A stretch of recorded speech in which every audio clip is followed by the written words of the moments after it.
جی شیخ صاحب، کیسے پتہ چلتا جاتا ہے شیخ رشید صاحب کو کہ دھماکے ہونے والے؟ انہوں نے بہت ساری باتیں کی ہیں جی، میں تو دعا گو تھا ان کے جلسوں کے لیے.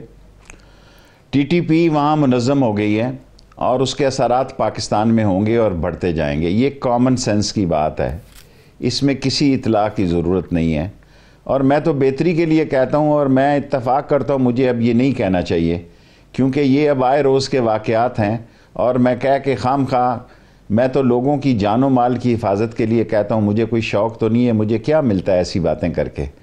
میں تو جب یہ دیکھتا ہوں کہ ٹی ٹی پی میں 6 پارٹیاں متحد ہو گئی ہیں اور 6 کی 6 جو پارٹیاں ہیں ان کا متحد ہونا پاکستان میں ان کی ایکٹیویٹی کو بڑھانے کے مترادف ہے، اس لیے میں کہتا ہوں. اور میرا کوئی مشن نہیں ہے اور کوئی میرا اس کے علاوہ اس سے سروکار نہیں ہے. اور میرا خیال ہے مجھے احتیاط برتنی چاہیے، نہیں کہنا چاہیے.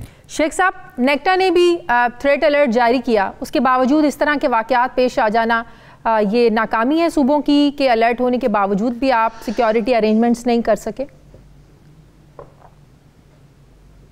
دیکھیں، ٹینکوں کی لڑائی ہو، میزائل کی ہو، ایئر فورس کی ہو، اس کی یونیورسٹیاں ہوتی ہیں، اس کے ایک بڑے کاؤنٹر ٹریننگ سینٹر ہوتے ہیں، اس کو روکنے کے لیے مختلف مدافعتی اقدامات ہوتے ہیں. یہ ایک ایسا کام ہے دہشت گردی کا، یہ تو انہوں نے بتا دیا ہمیں احتیاط کرنی چاہیے. اگر کوئی نہیں احتیاط کرنا چاہتا تو اس کی مرضی ہے.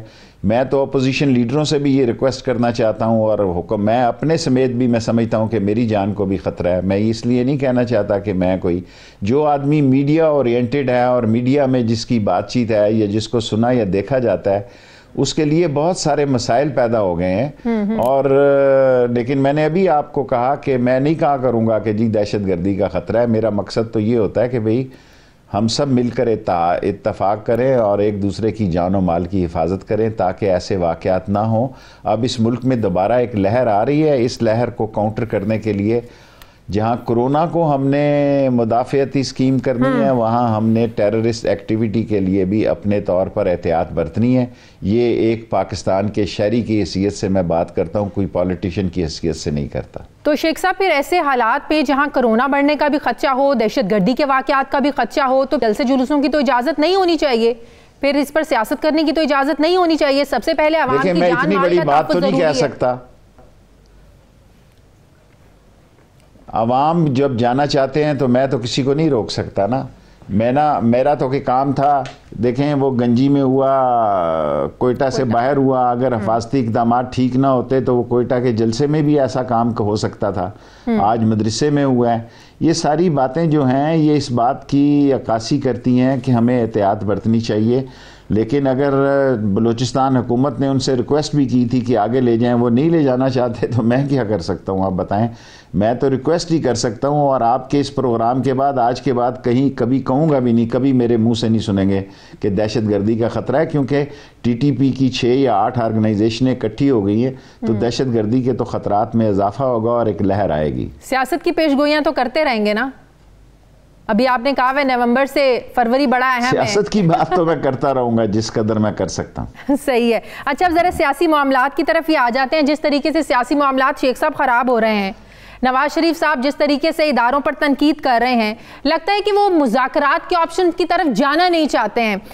کیا حکومت چاہ رہی ہے کہ جس نہج تک اپوزیشن پہنچ چکی ہے، اپوزیشن کو انگیج کرنا بہت ضروری ہے ایسے حالات میں؟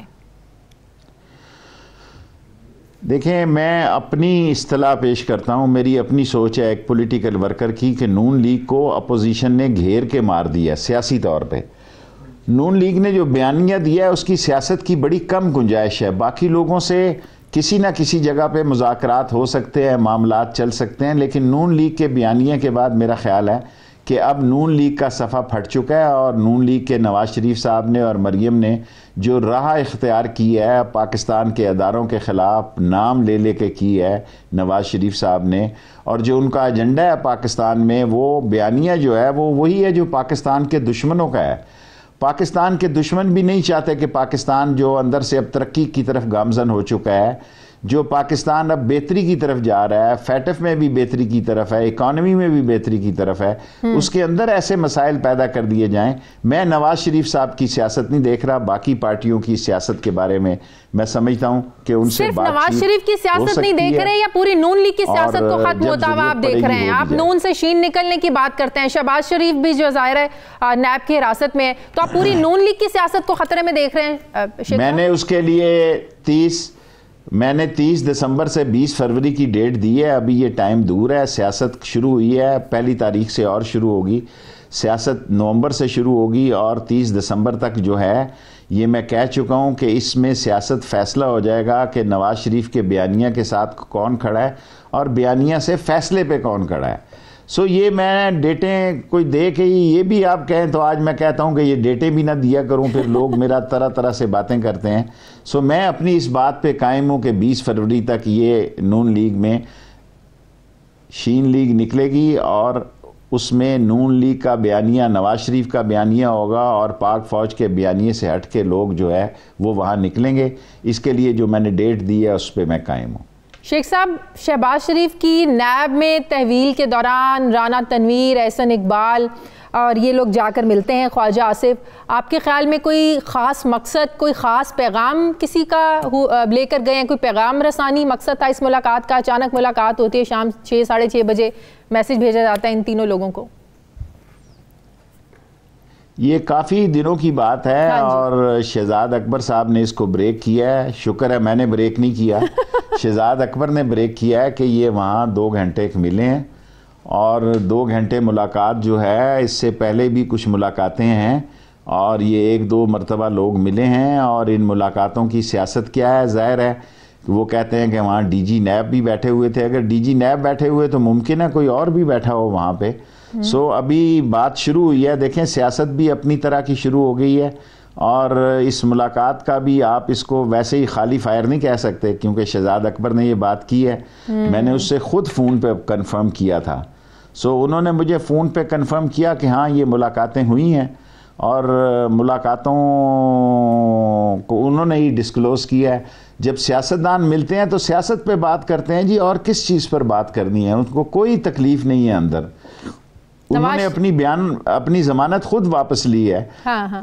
شہباز شریف صاحب نے اپنا ضمانت نامہ خود واپس لیا ہے تاکہ اس جو دھما چوکڑی مکنے جا رہی ہے, جو یہ مہینہ نومبر کا ایک بڑا کروشل مہینہ ہے, اس کروشل مہینہ میں وہ اپنے آپ کو الگ تھلگ رکھیں. یہ ان کی سیاسی سوچ ہے, وہ کیا رول ادا کرنا چاہتے ہیں اس کا مجھے نہیں معلوم.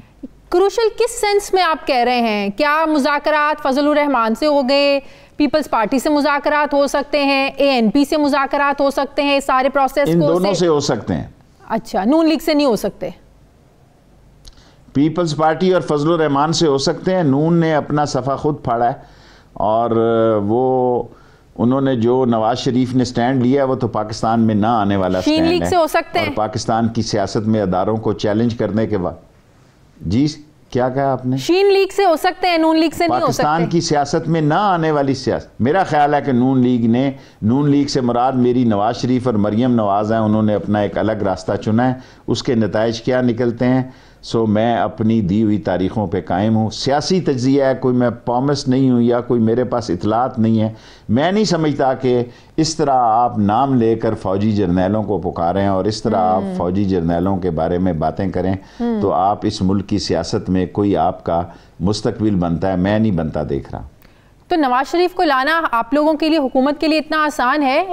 کیونکہ پرائم منسٹر صاحب تو کہہ رہے ہیں مجھے بورس جانسن سے بھی جا کر ملنا پڑے, بات کرنی پڑے تو میں کروں گا.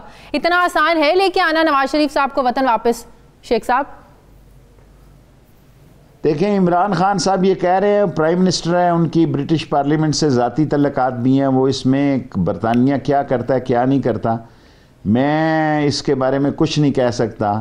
نواز شریف کو لانے کے لیے عمران خان کی انتہائی کوشش ہے, اس میں کامیاب ہوتے ہیں یا نہیں میں کچھ نہیں کہہ سکتا. تو پیپلز پارٹی آپ کو لگتا ہے کہ وہ بھی سکت نہیں رکھتی ہے نواز شریف کا جو بیانیہ ہے اس کا بوجھ اٹھانے کی؟ آپ کو پتہ ہے کراچی جلسے میں نواز شریف کو تقریر کرنے کی بھی اجازت نہیں دی گئی. کہا گیا کہ مولانا فضل الرحمان کے تھرو پیغام بھیجا گیا زرداری صاحب کی طرف سے کہ آپ تقریر نہیں کریں گے. تو آپ کو لگتا ہے کہ وہ بھی ڈسٹینس کر رہی ہے نواز شریف کے اس بیانیے سے اور شاید مزید اتحاد میں نہ چل سکے پیپلز پارٹی؟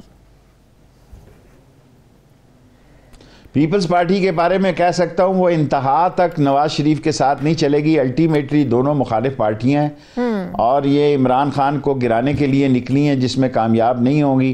عمران خان اپنا ٹائم پورا کرے گا اور پیپلز پارٹی سے میں آپ سے اتفاق کرتا ہوں کہ پیپلز پارٹی نواز شریف کے بیانیے کے ساتھ نہیں چلے گی اور اس کا پتہ لگ جائے گا آپ کو انہی مہینوں میں. تو کراچی میں کیپٹن صفدر کی گرفتاری یہ کس کی طرف سے گیم کھیلی گئی ہے؟ پھر اداروں کو آپس میں لڑانے کی تو کوشش ہوئی ہے. پتہ نہیں یہ اتنی بڑی گیم نہیں تھی. 10 دن آپ نے لگایا. مہر جو آئی جی ہیں وہ میرے ساتھ انہوں نے کام کیا ہے, شریف آدمی ہے. اس پر دونوں طرف سے ویڈیو چلی ہیں. میں اس کو کوئی ایشو نہیں سمجھتا. خام خواہ اس کو اتنا ایشو بنایا گیا ہے. اور یہ ایشو دیکھیں جب میڈیا ایک چیز 20 دن تک ڈسکس کرے گا تو پھر لوگ میڈیا سے بھی دور ہوتے جائیں گے. میں اس کو کوئی کیس نہیں سمجھتا کہ ایک آدمی کی بیل ہو گئی, ایک آدمی کو اریسٹ کیا گیا, دونوں طرف سے ویڈیو دکھائی گئی ہیں. وہ اپنی ویڈیو دکھاتے ہیں, ہم اپنی ویڈیو دکھا رہے ہیں. یہ کیس میرے لیے کوئی اہمیت نہیں رکھتا.